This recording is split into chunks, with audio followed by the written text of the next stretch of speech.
ஆண்டவருடைய பரிசுத்த நாமத்துக்கு ஸ்தோத்திரம். இன்றைக்கு வாசிக்கும்படியாக குறிக்கப்பட்ட பாடும் லூக்கா 22ஆம் அதிகாரம் 1ஆம் வசனத்திலிருந்து 6ஆம் வசனம் வரைக்கும் நாம் வாசிக்க கேட்டோம். பிரியமானவர்களே, பஸ்கா என்னப்பட்ட புளிப்பில்லாத அப்ப பண்டிகை சமீபமாயிற்று என்று அந்த முதல் வசனத்தில் வாசிக்கிறோம்.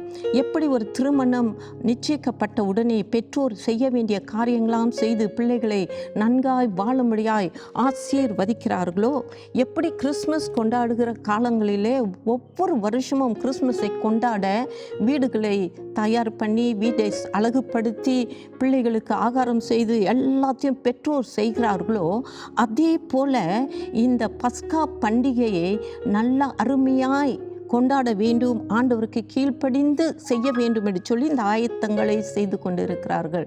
பிரியமானவர்களே, எப்பொழுது இந்த பஸ்கா பண்டிகை ஆயத்தப்படுத்தப்பட்டது என்று சொன்னால், இஸ்ரவேலர்கள் ஆண்டவரை நோக்கி கூக்குரலிடும் பொழுது அவர்களுக்கு தாங்க முடியவில்லை. ஆண்டவர்கிட்ட நோக்கி கதறினார்கள். அப்பொழுது ஆண்டவர் அவர்களுக்கு ஆட்டுக்குட்டியை வெட்டி அதை பலியிட்டு அதை இரத்தத்தை அந்த வாசலில் பூசி அவர்களுக்கு மன்னித்து அவர்கள் மற்றவர்கள் இஸ்ரவேலர்களை விடுதலையாக்கும்படியாய் ஆண்டவர் ஒரு வழியை திறந்து கொடுத்தார். அதனால அது ஞாபகமாக இங்கே பார்க்கிறோம். இஸ்ரவேலர்கள் ஒவ்வொரு வருஷமும் இப்பொழுது கூட இந்த மாதத்திலே 12ஆம் தேதியிலிருந்து 19ஆம் தேதி வரைக்கும் இதே பஸ்கா பண்டிகையை இஸ்ரவேலில் கொண்டாடுகிறார்கள். அது எத்தனை 1000 வருஷமானாலும் கொண்டாடுகிறார்கள். ஏனென்றால் தேவன் அதை சொன்னால் அதை கனப்படுத்தும்படியாய் அதை செய்தார்கள் என்று பார்க்கிறோம்.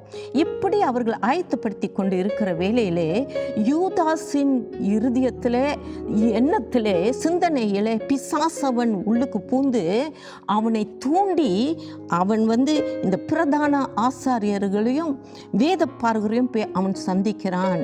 சந்தித்து அவர்களோடு சம்பாதிக்கும் பொழுது அவன் பணத்தை குறித்து பேசினதுனால அவர்கள் மிகவும் சந்தோஷப்பட்டு அவனுக்கு பணத்தை கொடுக்க சம்மதித்து அவனை சந்தோஷத்தோடு அனுப்பினார்கள்.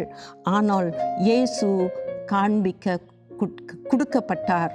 இந்த யூதாஸ் இயேசுவை இப்படியாய் காட்டி கொடுத்தான் என்று பார்க்கிறோம். பிரியமானவர்களே, நாம் பண விஷயத்தில் அதிக ஜாக்கிரதையாக இருந்து தேவ பயத்தோடு நாம் வாழ்வோமானால் கர்த்தருடைய இருதயத்துக்கு ஏற்ற பிள்ளைகளாக வாழ்வோம்.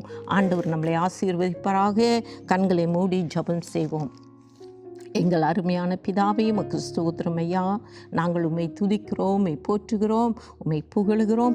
இந்த உலக வாழ்க்கையிலே நாங்கள் அதிக ஜாக்கிரதையாக இருந்து ஆண்டவரினுடைய வார்த்தைகளை வாசித்து அதன்படி நடந்து உமக்கு கீழ்ப்படிந்து எப்பொழுதும் நாங்கள் உண்மை உள்ளவர்களாக இருக்க எங்களை கரம் பிடித்து நடத்துங்க. எங்களை தாழ்த்தி ஒப்பு கொடுத்து இயேசுவை நாமத்தில் ஜெபிக்கிறோம் நல்ல பிதாவே. ஆமேன்.